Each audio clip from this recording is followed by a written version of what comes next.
Hey everyone, welcome back to part 4 of my outdoor kitchen series. Today I'm sharing my DIY outdoor bar and seating area build, my hack for adding high-end doors without the high-end price tag, and my affordable worktops arrive. You will not believe the price. Hit subscribe so you don't miss a moment of this outdoor kitchen transformation. So let's get started. Hi everyone and welcome to this new video. I am going to be building a bit of a tricky bit actually. I'm going to be building like a outdoor kitchen bar seating area with a step back piece, and also on this side is going to have double cupboard doors, and they are here. I actually bought these last year. They're stainless steel, they've still got the sticky bits on there. So that's what I'm going to be putting in on this bit. So this is the area here. What I'm going to be doing is I'm going to build, this is actually 180, these are two 120 units. I showed how I build those. This is going to have a fridge going in it, and that's going to have a door for storage. This is going to have the double doors that side, and then this side is going to be a seating area because it's slightly underneath, not massively underneath it, but it is slightly underneath the pergola. So what I'm going to do, I hope I've got enough wood. I've got 5 pieces left. I'm going to have to go back to B&Q today and buy some more. Hopefully it's still on special offer. So what I'm going to do is I'm going to build out the base to start with, and then work out exactly what I'm going to do to have my seating area. So if you haven't watched the other videos, I'll link them. I've got a video reviewing this pergola, which is a weatherproof pergola, and then I've also got another video where I built all of this back bit out of fence panels and then clad it, and I've primed it, treated it, left this little bit of a gap because of the pizza oven, and I'm going to be putting something on the outside to make that bit more weatherproof. So there is a whole series on this, so do check those out, and I've done a little video just on those. But now I'm going to get on with this, so I'm going to get my plans out and show you.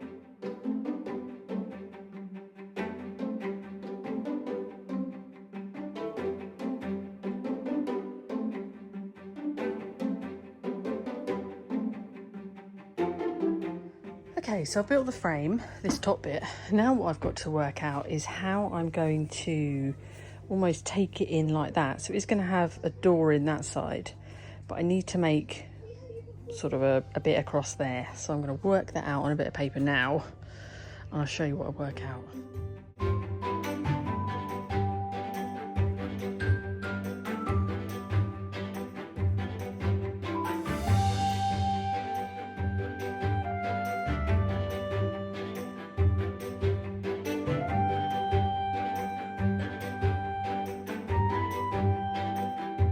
That's the frame made. What I'm going to do now, so basically I built exactly the same frame, didn't put this side piece on, and then I've built a 4-piece frame in the middle. So the idea being that I can clad that, and there'll be a bit of an area to push the chairs in or have your feet. So what I'm going to do now, I'm going to put some struts down here in this middle bit, and then I'm going to put another strut down that bit and that bit, because I've got to think about the cladding. So I'm now going to cut loads of bits and add some bits along here.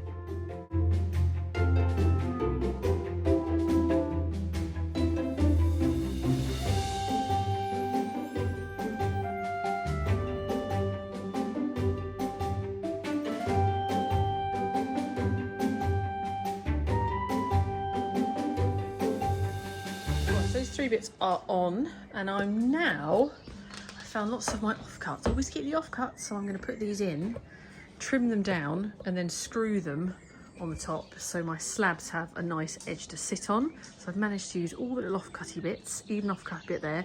I've just screwed that bit in there.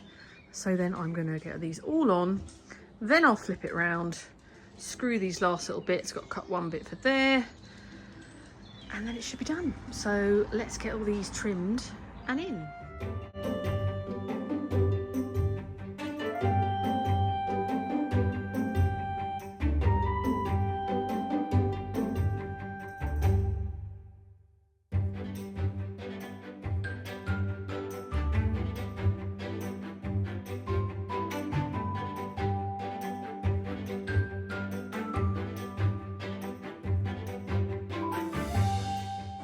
That's all done. Don't ask why I screwed around a bit in there, I have no idea. That's the top done. I've also added the top pieces around there and the piece down there. I need to flip it over to put the feet on, but it's getting late, it's 8:30 now, and I'm a little bit tired. So in the morning I will add the feet and start building some of it. So I'll see you in the morning.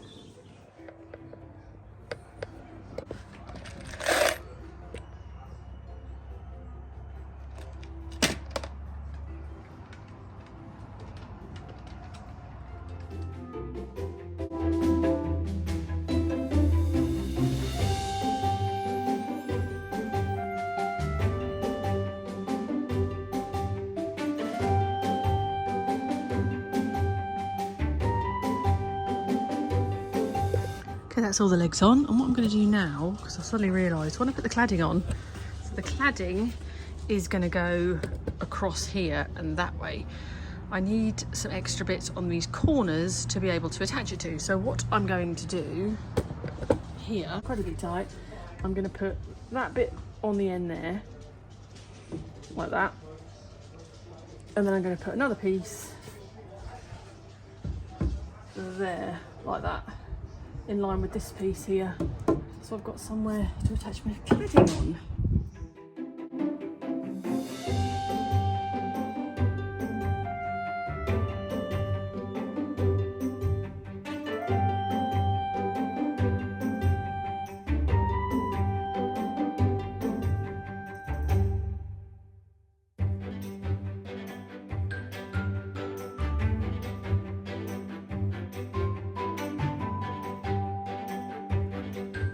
So now what I'm going to do is I'm going to build the frame to fit this door. It's going to go here. It looks quite narrow, but it's going to be to the front here. I've measured it. I can fit charcoal in here. That's what it's going to be used for, and a bit. So I wanted seating leg space the other side. So it's reasonably wide. We've tested it with a bag of charcoal and it fits. So what I'm going to do is measure all this and work out exactly where I've got to put my wood.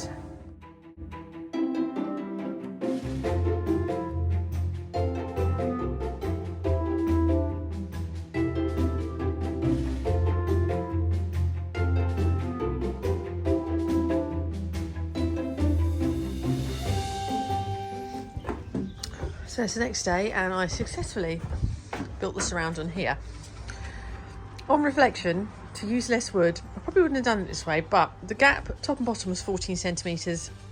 These pieces of wood are 7. So I think what I would do to save wood is maybe just put a little bit there, a little bit, and then put the full bit there. So I could have saved a bit, but these are off cuts I use, so I'm not that bothered. But it's in nice and securely, put the little handles on. It's just resting in there, I've not attached it yet. Once it's in, you literally just screw it on all 4 sides. I put the little handles on. It's got little hooks that go on there. So that's just sort of sitting there nicely. So I'll take that out when I clad it, and then that just pops on, and once I've clad it, I'll screw it in. The other size, this is a small one that I have just been delivered here, which is, if I can get out the packet, a single. And that's going to go here. The gas bottle. We've had a little bit of change round. We are now going to be keeping the pizza oven here on the end. There's loads of space here. We just think it's better there, than it's near the end, so the smoke can go around the side, better in that corner. And when it's on the corner, it sticks out so much because it's got to be at an angle.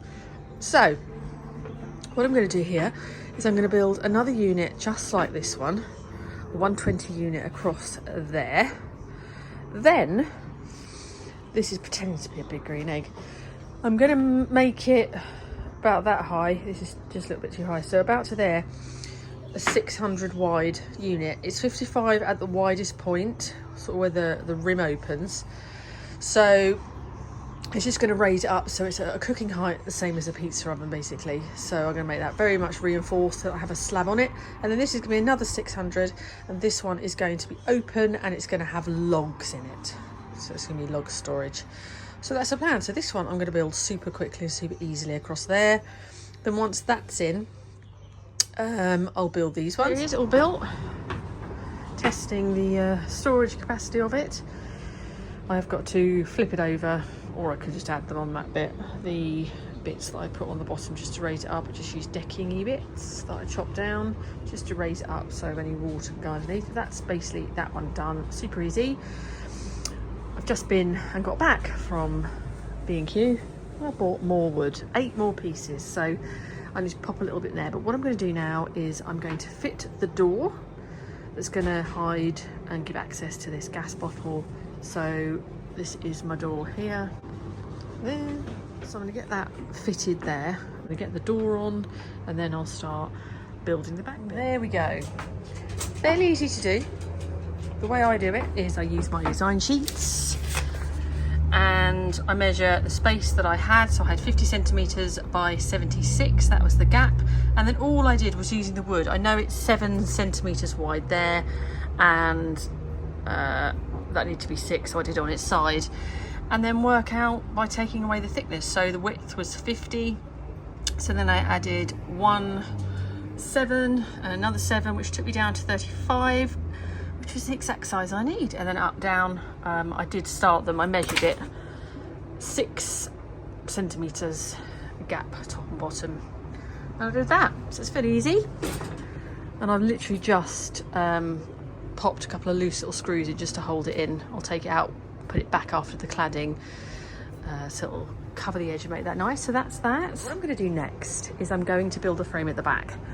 Here and here, because when you're cooking or putting stuff, I didn't want stuff to fall off this huge gap we've got here because of the barbecue. So I bought the same wood that I'm going to use, and I'm going to have a go with this one first. I decided I do want it to come from the ground up. I'm just going to add a little bit here so it's nice and strong, and then I will screw it to the back of this unit, and then I intend to screw it to that. So I want it to about here, so I'll have a little bit of a measure up. And tomorrow, the bits are coming, some samples, we'll see. So if I get those built now, the shelf top, I'm going to sand it down. It's treated, this plank, so I'm going to give it a good sand. Then I'm going to prime and paint it so it's white, because I don't really want to leave it in the wood colour, because I don't think it'll go with what I'm going to put underneath it. So I'm going to do a bit of measuring and work out and cut the wood.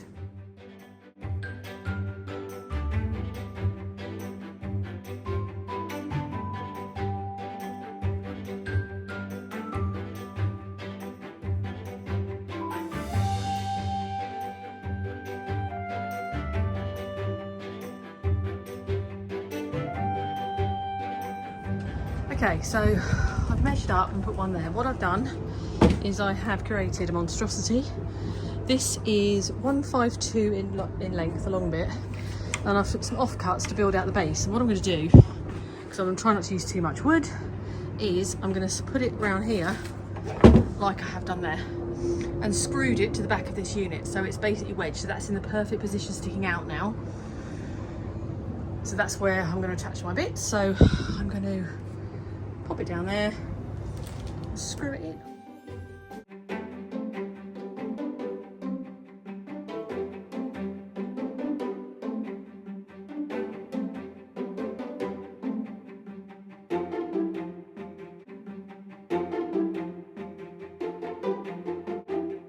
Here we go, all done. What I'm going to do now is I'm going to put a piece across the top here,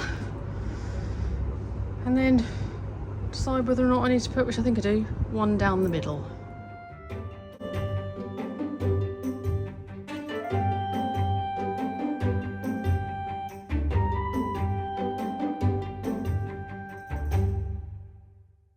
So it's a few days later, we've had the worst weather. It has absolutely been chucking it down, but it's a bit brighter today. You'll notice I've got some samples on the side. So the back's all finished, all done, all added, ready to go. And I made it the perfect size to fit these on. These are samples I ordered. It's more luxury vinyl bits here. I'm not actually going to go for these because the colour, it's a bit bluey. I can't put it back on now. It's a little bit bluey. It just wasn't quite right, but I'm not going to waste them. I'll use these as backs or sides or something on here. The ones I am going to go for are these, which I love. Now, it's going to be interesting to see how these last. Obviously, I could have put tiles, but they'd be much more expensive. This is going to cost about £38 for all of them. For the winter, we're going to have the pull-down screen here that hopefully will protect it a little bit from the elements, but if in a year's time these have sort of bubbled or don't last, I can just take them off and change them. It's 38 quid, so we'll see. So this is them, really lovely colour. I wanted a bit more contrast, and actually I thought, well, this colour does match the ceiling We've obviously got the white background. This is going to be a wood, and I am actually going to be painting the floor. I've got some floor paint because it is still got that horrible greeny tinge, so that'll make that look a little better, so I'm going to do that. So I'm going to end the video here. I've got my slabs arriving today, which is very exciting. 12 slabs are being delivered on a pallet, and I've just had delivery of the new door. So in the next video I'm going to be finishing off building all the back bit. I'm going to be building a base for the big green egg, another cabinet there, but this is going to be one to store logs, so it's going to be an open cabinet, so I've got to think how I'm going to do that, if I'm going to clad the inside or if I'm not. So that's going to go there. More backing, get all this attached, the slabs are coming, and I'm probably going to start doing some cladding as well as painting the deck so it looks a little bit better. So do hit the subscribe button and watch out for the next part. So if you are considering building an outdoor seating area, do let me know. So thank you very much for watching, and I shall see you on the next video.